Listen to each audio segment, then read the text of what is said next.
Hello, everybody. Welcome into the Box Score Network. I am Ben Parker, joined by my usual host, Robertson Viar. Tonight, I'll host a little bit. He'll host a little bit. We're mainly here to talk Washington football. I mean, that's just the main thing. The only thing, of course, the whole nation's been waiting for this day for many years now, Robertson, but it's finally here. Playoff football for Washington and legit playoff football. I mean, they didn't just barely squeeze in and they're going to get run out of town in the first week, right? So, I mean, can you believe it, man? How long have you been waiting for a real team to show up? Well, 12 wins. First time in my lifetime that's happened. First time since 1991, as a matter of fact. So it's been a long time coming. It's been a long, painful wait, but that's just kind of that's been our fandom is really just painful waiting. And I couldn't be more excited for this. It's more of a I thought I'd be more excited. I think it's more of like oh, it's gonna end eventually. The magic's gonna wear off eventually, but I gotta keep reminding myself, like, man, you just gotta enjoy this. Just enjoy it in the moment. When's the next time you're gonna see another 12-win team? Hopefully a few more times in the next several years. But you know, Jayden Daniels has just been fantastic. Dan Quinn has been a breath of fresh air. Adam Peters, same deal. So um, you know, couldn't be on couldn't be higher right now. You really go from and listen, I don't know that it hurts any less, but you go from, hey, we just suck and we have no hope to, hey, it's got to end at some point, and I'm going to be pissed off about that because we lost, and we're going to carry that in the offseason because only one team doesn't end their year that way, right? Everybody else rolls into the offseason with a really bitter loss, but still, obviously, you'd rather be in this. I'm going to hit some numbers real fast just to set the table for everything. I'm going to hand it over to you, and we're going to talk a little bit about the season overall. So they got the 12-5 record. You can see it right here. Points per game, 28 and a half, man. I mean, right up there among the best offenses. They've stayed there all year from a statistical standpoint. Had a little dip there at one point, but they've stayed up there. Points per game allowed, 23. So, hey, anytime you've got 28 and a half to 23 in your favor, you'll take that. All right. That's a mark of a pretty good football team, even if the 23 is a little higher than you want. Yards per game, seventh. I mean, again, just support statistic, right? We are moving the football. And then yards per game allowed, 13th. So you are producing more than you were giving up. Again, that's leading to that 12-5 record. Rushing yards per carry, I went with per carry just to give you a better feel for it. Um, Fourth overall, you mentioned in our previous podcast that it's dipped the past few weeks. We'll talk about that later. Rushing yards per carry allowed is 28, so you're doing pretty good there. Offensive EPA is fourth, while the defensive EPA is 13th. Pass EPA is fourth, while the pass defense EPA is 25th. Nothing great there. So, that's a quick overview. Now let's step back and talk just a little bit, Robertson. I'm gonna hand it to you about this season overall and maybe where we're at right now. Yeah, well, we kind of mentioned it a little bit where this has just been a revelation, you know. 4 wins last year, 12 wins this year. I think only one other team in NFL history has done something like this where it's an 8-win turnaround and for the good. Um, I mean, what can you say? I mean, Adam Peters bringing in these guys, a lot of them on 1-year deals, just kind of trying to build some semblance of a culture, bringing in culture guys, bringing in him and Dan Quinn's guys. Um, and, all of them have been contributors in somewhere in one way or another. It's been, you know, primarily Bobby Wagner, Frankie Luvu. Those two have been two of the bigger acquisitions that have been really, marketably like very impactful on the season's success. Tyler Biotish as well as center. Hopefully he's healthy going into this matchup that we got coming up. But, overall, it's just reasons one, two, and three as to what is really contributing to this team's success is Jayden Daniels.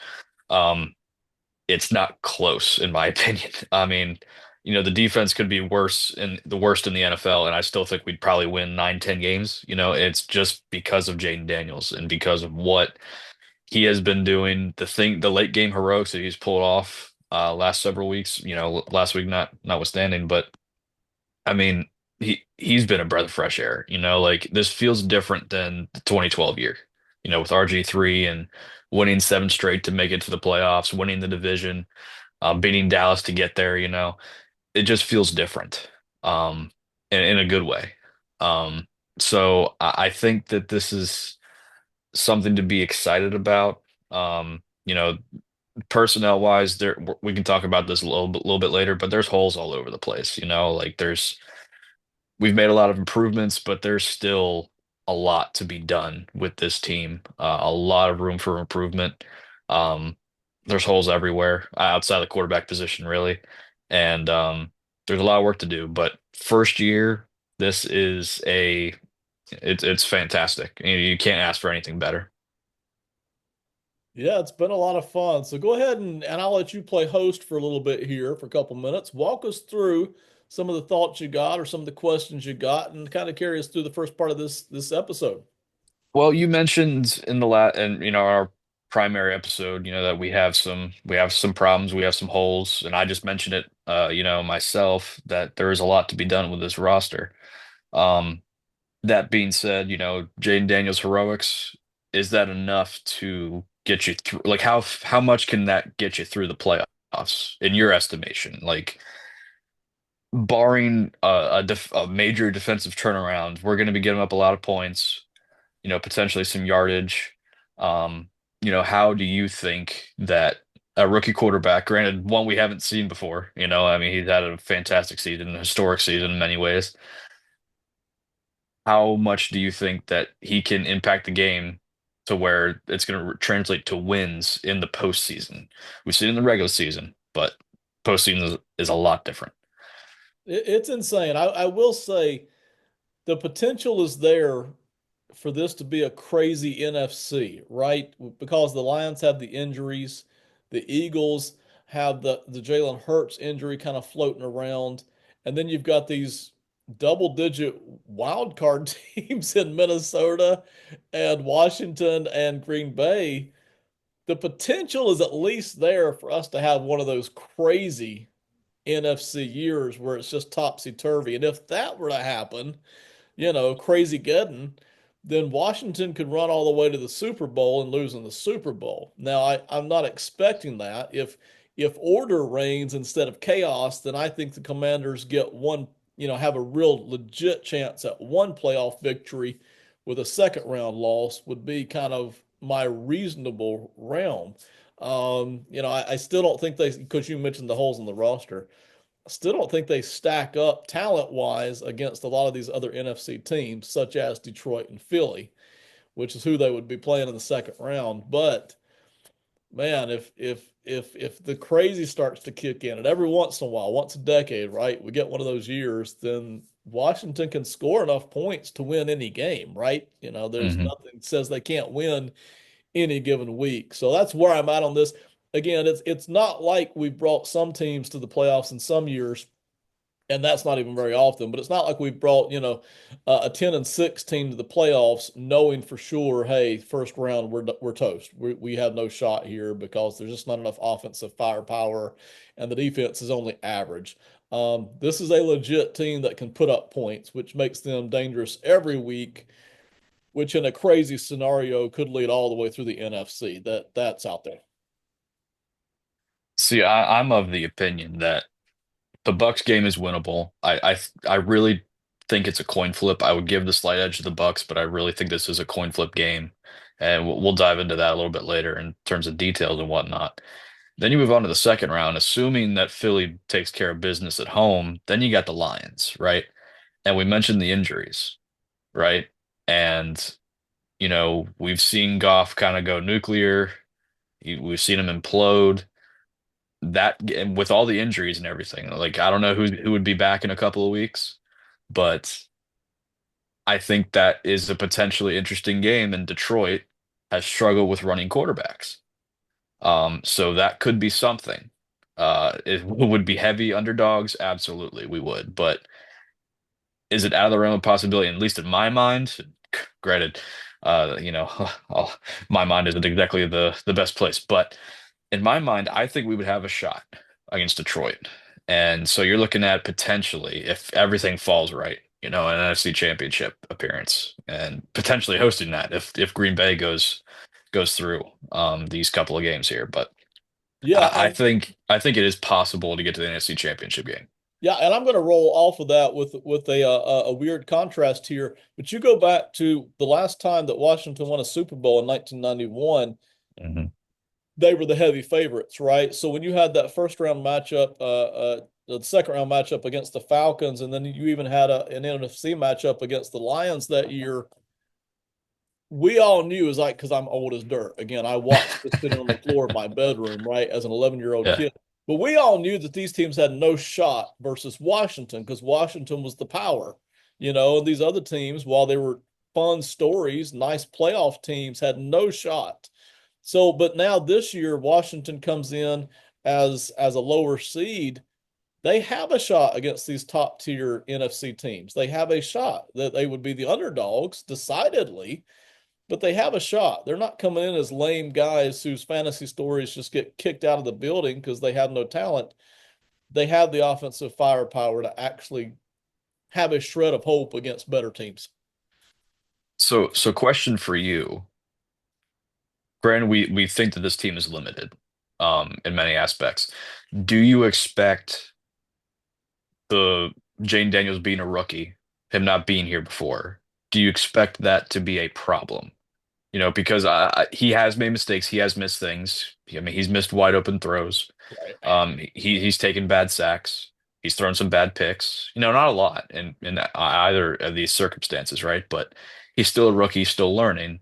Do you expect, like, are we just taking for granted already what Jane Daniels has done and what we hope he continues to do? Are we taking that for granted and just expecting him? Like, oh yeah, he'll go out there and ball and do his thing. Like, is that premature to do that at this point?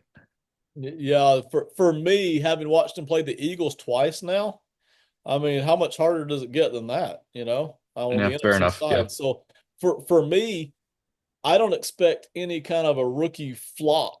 I would be shocked if he flopped in any of these games. Now, is it a real possibility that he has one bad interception that's kind of a rookie level interception because he didn't read the defense right or he rushed his decision making and that interception just happens to be the difference in the final score? Yes, that's a real possibility. I don't think there's any question about it because, man, when you're a rookie, you just can't have seen everything and known everything.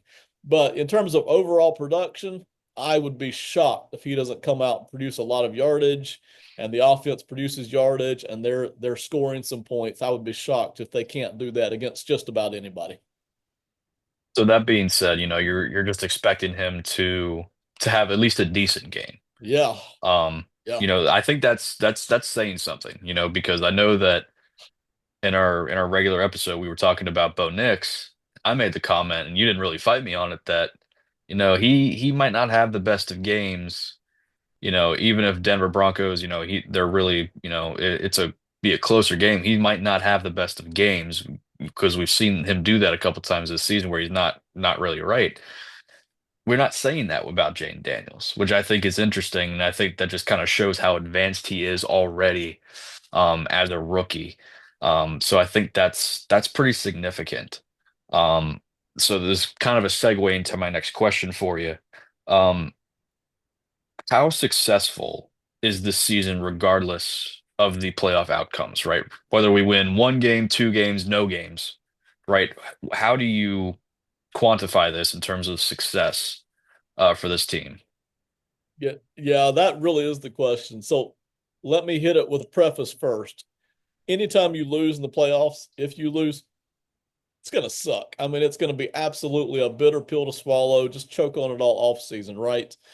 But for me, no matter when you lose, if you lose, this season has been a wild, raging, flaming, unadulterated, pure success beyond what any of us really had a right to expect here. I mean, goodness gracious, Dan Quinn looks better than we expected, or than I and a lot of people expected. I thought he'd be okay. He's been better than okay. Um, Jayden Daniels, I thought he would have an up and down rookie year. He's been phenomenal. I mean, he had a one dip, right? And part of that was even due to rib injuries. He has been phenomenal. it just feels fun again. Even if you hadn't made the playoffs this year, it just feels fun again. You've got the Wicked Witch of the West owner out the door. He's around no longer. You've actually got a cool owner. You've got one of the most coveted general managers in football as in terms, before he got hired, right? This was a guy that a lot of people wanted to take a look at. it there's nothing. I mean, man, even if I hate to say it, even if you never won a Super Bowl with this iteration of of Washington, right, for the next decade, Hmm. it's still so much better than the garbage you've had to put up with for 2 decades, I mean, Yeah. it's just so much better. I'm absolutely in love with the direction that it's happening here, and you sure hope a Super Bowl comes out of it for too long. Now let's take a small glimpse into the future. We're getting ahead of ourselves here, right? But let's It's take okay, man. a small glimpse into the future.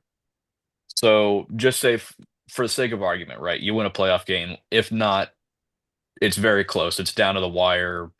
Fluke thing happens, or it's like a last minute, like 60-yard field goal by Tampa, something of that nature. Like you're right there. You know at the end of this playoff, at the end of the playoffs here, that you know what, we got something here. Not that you don't already think that already, right? But just in terms of playoffs success, right?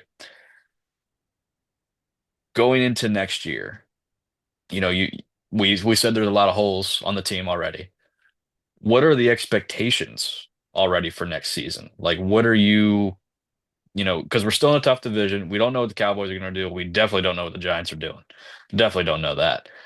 But in terms of what Washington's doing, assuming you fix a couple of the things, because you can't fix everything in one offseason, assuming you fix a couple of things, what are expectations for next season? Okay, so I tend to be a moderate in a lot of areas in life.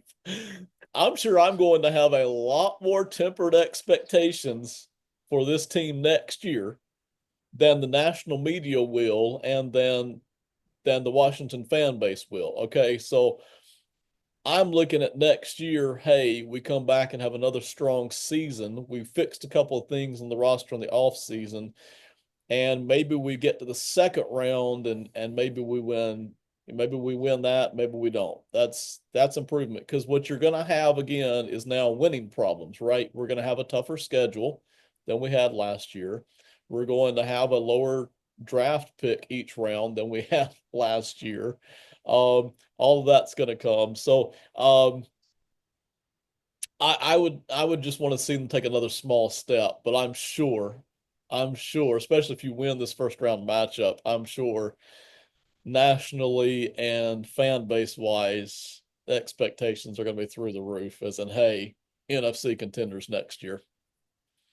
So again, barring, a bad performance by Jayden Daniels, where does he rank? We're both kind of expecting at least something decent in terms of performance, regardless of, how deep they get into the playoffs, right? Decent performances in the playoffs here. Hopefully performances, multiple performances. Where does he rank? I won't say in the NFL, just in the NFC, his contemporaries, immediate contemporaries, where he's going to be facing off against most of his competition here. Where does he rank in the NFC in terms of quarterback rankings? Because right now, I'd say most of the top quarterbacks are over in the AFC. So where does that stack him up in the NFC? You got Goff, you got Darnold, you got Baker, you got Hurts, you got Stafford. Then you got Daniels. I mean, there's not many other quarterbacks that are, you would consider towards the top there. I mean, you could say Dak. You could say Gino if you want, Kyler, maybe. But where does Daniels stack up in the NFC? If it's just right now for next year, I would put him lower. But if we're looking at the next 3 to 4 years, I'm not sure. I'd have to go back through and re-examine this. I'm not sure there's another quarterback I would take instead of him for the next 3 to 4 years. You know, I still think Prescott's probably a more developed passer right now, but goodness gracious, Jayden Daniels can run the wheels off of Prescott. It's not even close. Um, and Jared Goff's probably a more layered, complicated passer at this point in his career with a good solid arm. But again, Daniels is 1 year in. and Daniels can run the wheels off of Goff. It just opens up that whole other dimension that defenses have to worry about. So if defenses are going to get a chance to work on Daniels, right? Next year, you'll see them adjust what they're doing to him, and Daniels will have to readjust, just like CJ Stroud has had to readjust this year, and it hasn't gone too well. So, but still, over the next 3 to 4 years on the NFC side, I'm not sure at the moment there's another. I'd rather have Daniels than Brock Purdy. Can you imagine Jayden Daniels over on the 49ers right now? It's not even No, close. I would not want to imagine that. That's light years apart. Yeah. So again, I'd have to go back through it to be sure, but yeah, the future is very bright for Daniels on the NFC side here at quarterback compared to these other guys. Honestly, right now you're looking at just the guys in the playoffs right now. You got Goff, Baker, Darnold, Hurts, forgot Jordan Love. Um, I'm taking just the way he's playing right now. I might take Baker. I'd take Goff, Stafford, maybe just because he's been there, done that. But again, he can't really move much anymore. Um, Yeah. I'm not taking Darnold. I maybe coin flip on Jordan Love. Just because we've seen him, kind of implode at times for halves and whatnot. I'd say he's top four in the playoffs right now. I mean, I don't know who you're really Goff, Baker, and Stafford maybe would be the guys I'd take over. I'd definitely take him over Jalen Hurts. I think he's already a better passer than Jalen Hurts is. I wouldn't say he's a better runner because they're just different stylistically. Hurts is more of a hammer. Daniels is more an elusive guy. Yeah, I'm taking him over Jalen Hurts for sure. Yeah, more importantly, to kind of build off of this question, if you're coaching the Commanders or you're GMing the Commanders, and again, it would change on the AFC side, right? Because you've got the heavies over there. You got Oh yeah. Lamar, Patrick, Josh, but and Burrow. But on the NFC side, you're looking at future paths to the Super Bowl, and you're trying to plan out how to win with this team. What week do you actually go in afraid that at the quarterback position you're going to get destroyed? And there really isn't a week on the NFC side where you feel like that. Now you might feel like, Yeah. hey, secondary versus secondary, we're way down here, or stopping the run, we're way down here. But in terms of hey, quarterback position, we're not going to get destroyed any week, and we're going to win more than our fair share. And that should only be more true over the next couple of seasons as Stafford ages out, right? That's it looks really good here. Yeah, I mean, the only threat that I would see, um, to be at the top quarterback in the NFC would be Jordan Love. Over projecting over a few years, right? Because Goff eventually is going to fall off. I mean, he might age well, who knows? But Goff's eventually going to fall off. Depends on Baker. It could this be a turning point for him? I mean, this is the second year, and he's really improved this year compared to last year. Um, maybe Baker, maybe in like up there at least in conversation. I don't trust Darnold over the long haul. You could put Caleb Williams in that conversation in terms of longer term looking. Depends on uh who their coach ends up being. But yeah, right now I'm taking Daniels for long haul, and right now I think he's the top four, top five quarterback in the NFC. And really, I mean, to me, I don't think it's really that close. I mean, who are you going to take above him? Just other than the names I listed, you could make arguments, but that's really all it is. Nothing really substantial. What I Currently, like best, currently, again, because it all comes down to how do we win, right? Even if he were to say take a small step back, let's say defenses start to figure out how to play against him, which they will. Let's say he's takes some kind of a small step back because of that. You still have something good enough to win with, especially while he's on a rookie deal. So it gives you a chance here over the next 2 seasons to build out the rest of the roster and make a real run on the NFC side. And that really is the key. Do we have something we can win with here? And in fact, we think we have something we can win because of. And that looks rock solid for the next couple of seasons. All right. You want to talk Tampa Bay a little bit? Let's do it. I'm going to drag up on the football field here a little bit.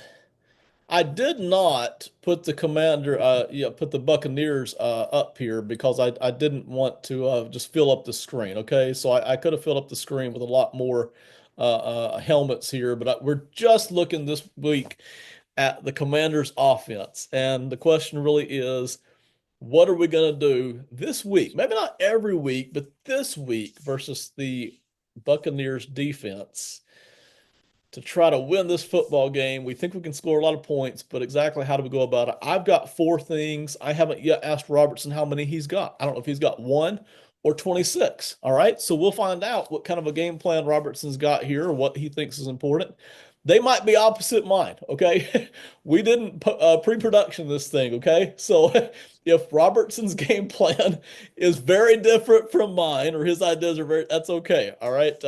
Great minds can disagree, and they can do it on here. All right. So, Robertson, you ready, man?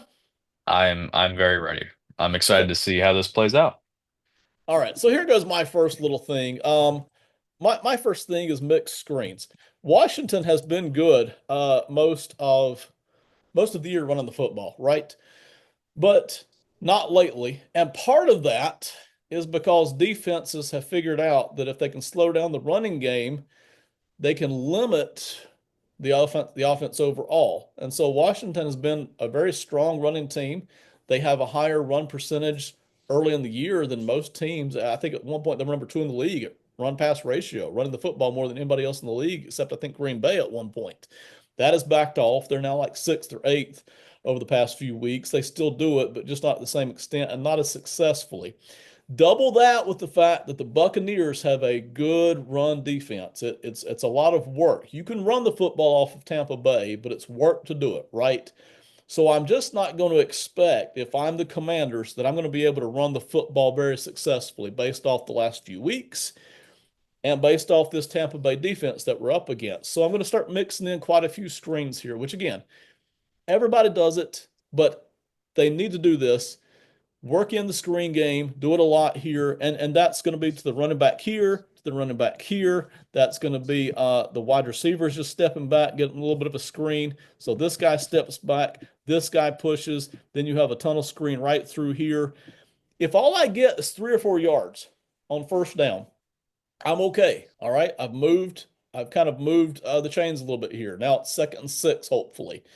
And that's all I'm looking for. I just don't want to end up in second and nine. That's what I don't want to have.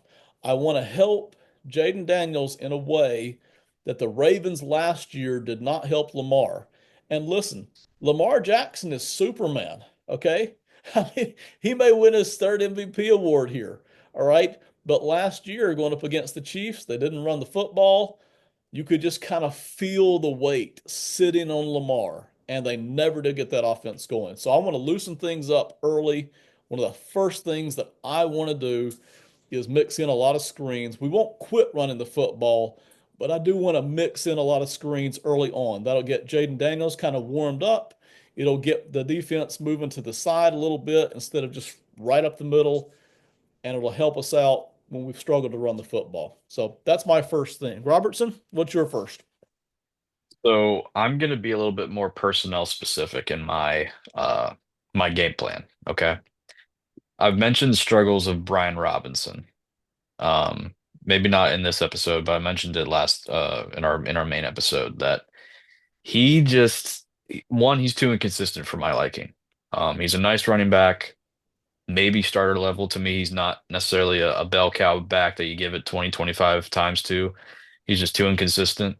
The 8, 9 yard, carry the entire defense on your back runs are impressive. They get the crowd fired up, but for every one of those, you get about three or four, 1, 2 negative yard carries, and they're just drive killers. They really are. They really put you behind the sticks, and it kind of stalls things out. What I want to see is I want to see a combined 12 to 15 carries by Chris Rodriguez and by Jeremy McNichols. Those two have ran the football. Now, granted, not in mass quantities, not at a lot. at very high clips in every game, but McNichols is a decent runner, and Rodriguez has been, when he's had his chances, his opportunities, has been a more effective runner than Brian Robinson has.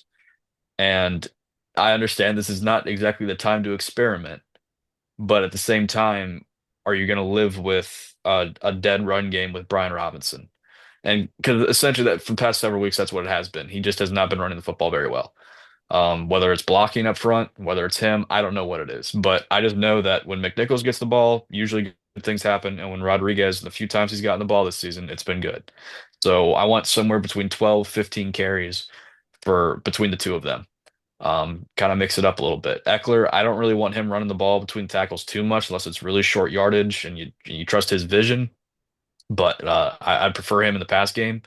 Um, get those two the ball in their hands, McNichols and Rodriguez.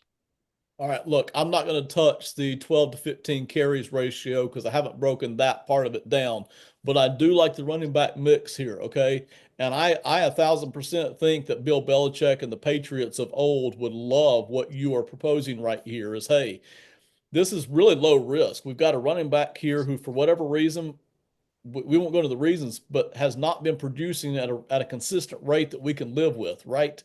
So it's not going to hurt us at all to switch different running backs in here and maybe get a little bit more consistent yards per carry. Again, just like I'm proposing with the screens, you're proposing with a running back mix. Let's get some yardage here instead of having all these 1 yard carries, which really can set us back, put pressure on us that we don't want, and then set us up for lots of edge guys coming on us when in second longs, third and longs. So I like that. The Patriots would love that as well. See, I don't think that's a huge risk as it would be, say, switching out a tackle, right before a big Hmm. playoff game, right? Or benching a defensive back who's been starting all year and communication get to be an issue. I think this running back mix here is a fantastic idea without even touching the yards per carry ratio. Okay, my second thing here is I want to attack the middle. So let me type it in real quick.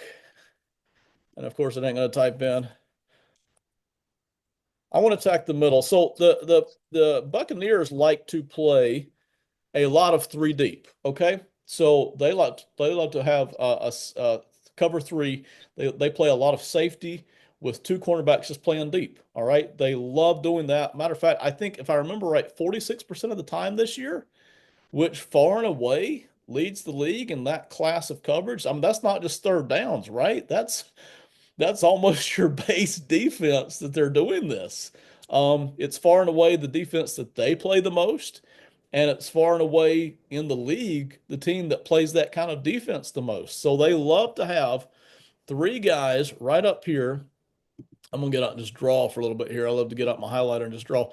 They love to have cover three, which is three guys right back here playing three deep. They really want to do two things with that. Okay. Number one, they want to take away the deep ball. Okay. That's their number one goal. Stop the explosives, limit the deep ball. But their other thing is they're going to drop that safety very often. And this is why their run defense is pretty good. They're going to drop that safety right in here. So they've got an extra man in the box to stop that run game. Well, what that does then, that allows the middle to be wide open. And Tampa Bay knows that. They're well aware of this. We saw the Falcons torch them not once but twice with Kirk Cousins over the middle, just destroy them. We saw other teams do it too. But if I'm the Commanders, I'm going to be attacking right over the middle here, okay? Because that's what's open. And that's often what's open in a zone in any sport. But I'm going to be doing mesh routes. I'm going to be doing in routes. I'm going to be doing drag routes. I'm going to be attacking the middle. We already know the Buccaneers, not Levante David linebacker, but the other linebacker they have, Britt, is not good in pass coverage. We've seen it time after time after time. So the Buccaneers are willing to give me this, and I'm going to take it, and we're going to try to get as many yards and first downs as we can that way. So that's my number two is attack the middle because that's where the Buccaneers defense is very weak in pass defense. They want to stop the run. They want to cut off the big plays. So my number two thing is attack the middle. All right, what's your next bit? My number two kind of plays off a little bit of what your number two is get Terry in motion. you got to get Terry the ball early and often. And I think the only because they're going to key up on him. He- I mean, they're looking at our weapons and they're kind of laughing. We we don't really have that much. We got Zach Ertz, but he's not exactly a stretch the field, run after the catch type of guy. He's just not that guy anymore. He's the work the middle of the field. I'm gonna beat you on your route. I'm gonna box you out. I'm not gonna outrun you or anything like that. I just know how to run routes, and I'm gonna beat you to the ball. That's his game, and that's fine. But in terms of outside threats, it's Terry, and that's about it. Zacchaeus has been coming on lately, but he's dropped some big balls over the year. He's missed some catches, and I can't trust him, right? De'Ami Brown, they've been relying on him a lot since Noah Brown went out, but again, I can't fully trust him. Like he just hasn't proven it time and time again. And, he's been fine recently, but it hasn't been spectacular. Getting Terry on the move. It's been a big point of conversation amongst Commander fans that Terry is lining up too much on the left-hand side, and it's been too predictable.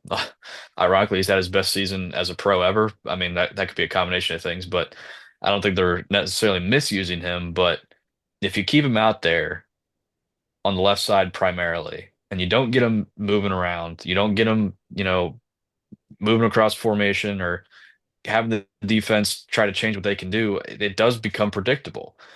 I want to see him in bunch sets. I want to see him in the slot. I want to see him utilized. I want to see him on some jet sweeps. I want to see him used in multiple ways, getting the ball in his hands, manufacturing offense for him because he is our best offensive weapon.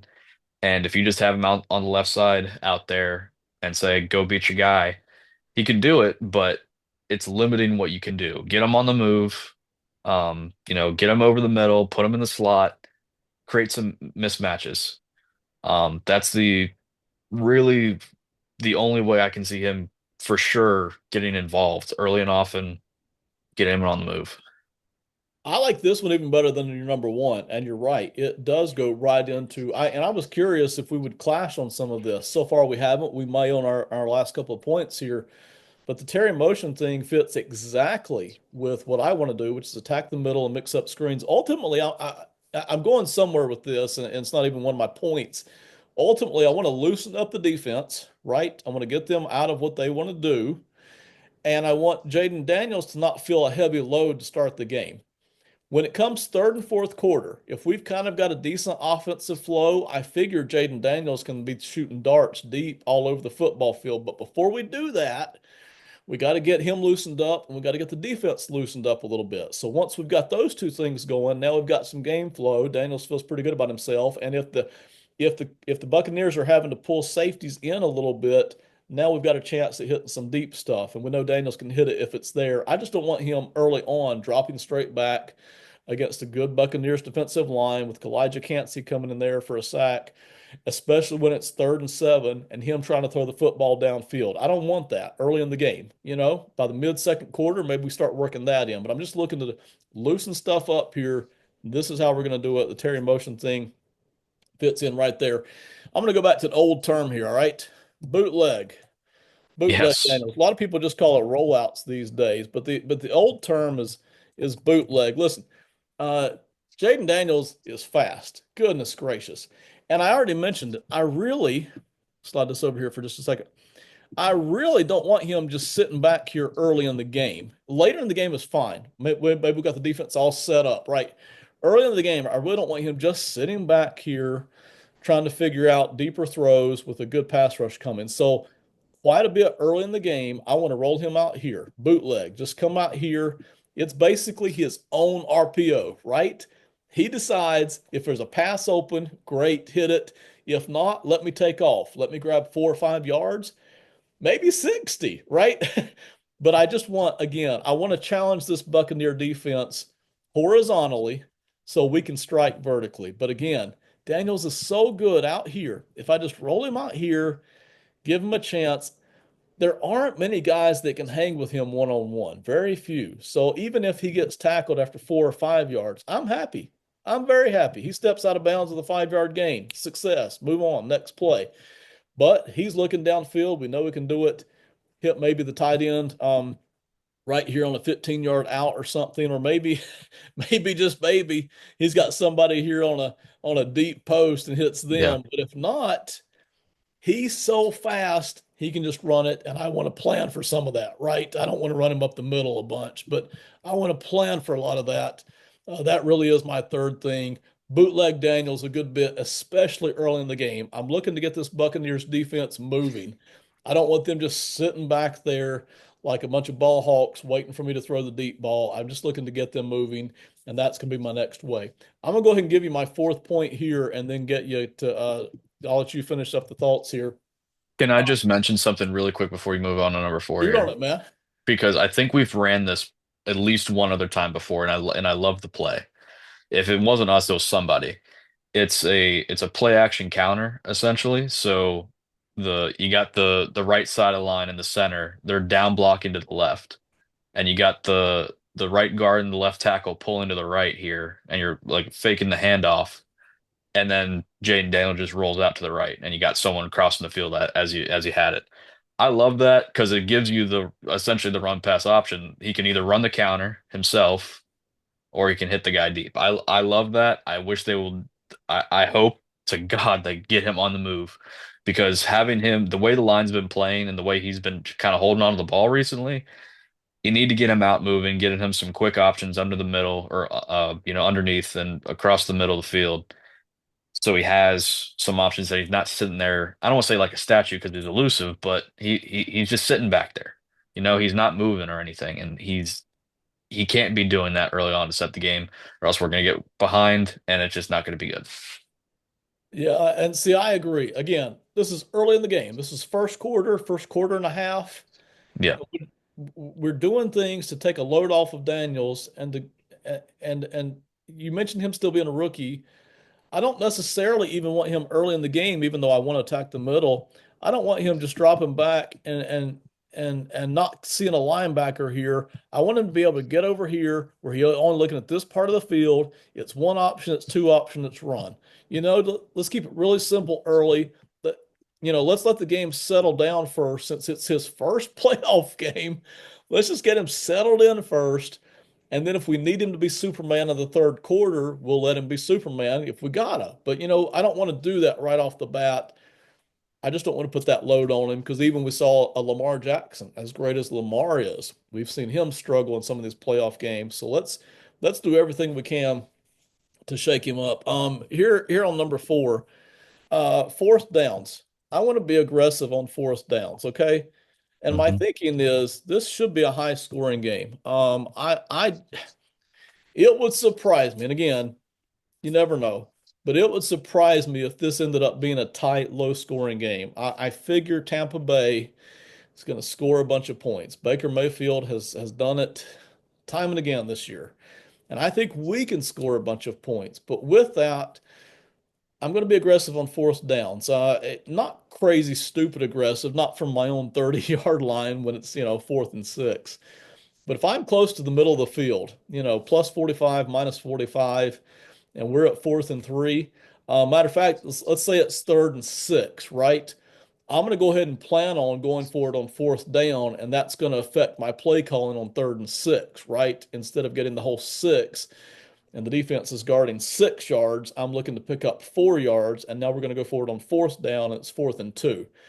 Not every time, but listen, points are going to be all over the place in this game. I need them. I can't be punting a lot. I can't be settling for field goals.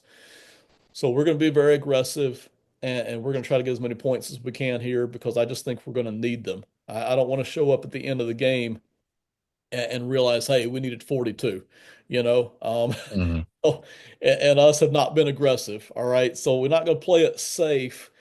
I want to support Jayden Daniels every way I can, but we're going to be aggressive, especially since I've got a mobile quarterback here. So that's my fourth one. That's my last one. Again, ultimately, what I really want to do here, I want to shake up this defense, get them out of what they're comfortable doing, and then I can start hitting the downfield strikes, hopefully. But even if not, at least we're moving the football here. All right. Any more points you got here on your side? Yeah, so quick note on your fourth down things. For those who don't know, and most Commander fans probably know this at this point, but we are the best fourth down team in the league. 20 out of 23 attempts we have converted on fourth 20 out down. of 23.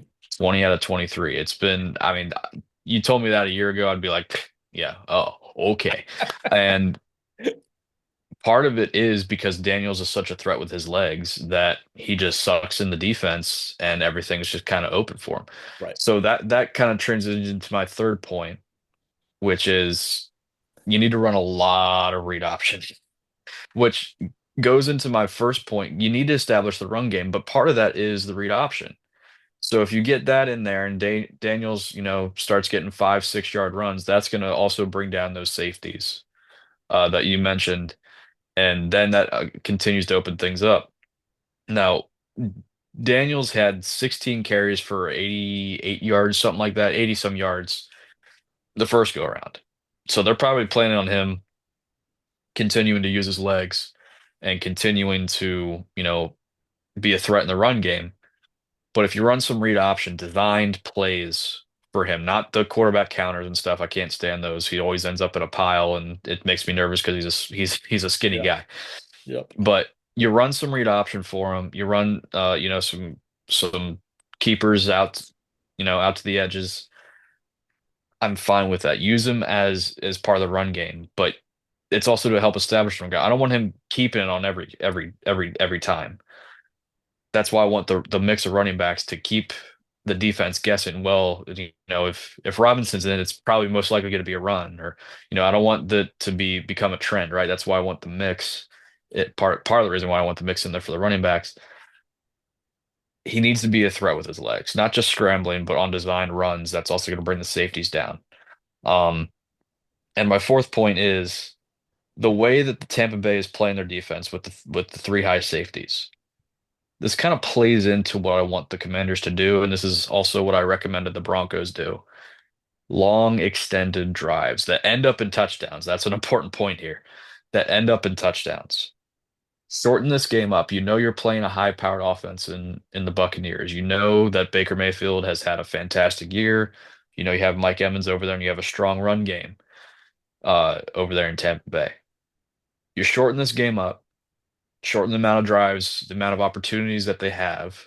That way, if Baker does make a mistake, it's a lot bigger of a deal than, okay, we're punting every other drive. 4, 5, 6, 7, even 8 minute drives. That's really going to shorten up this game, and it's going to play into our favor. Especially if we're ending these drives, converting these drives into 7 point or 6 points at least, if not seven, as opposed to three. That is a paramount point. Because I think it's probably one of the only ways that we're going to win this, honestly, is if we're controlling the ball, controlling time of possession, and preventing the Bucks from limiting their opportunities.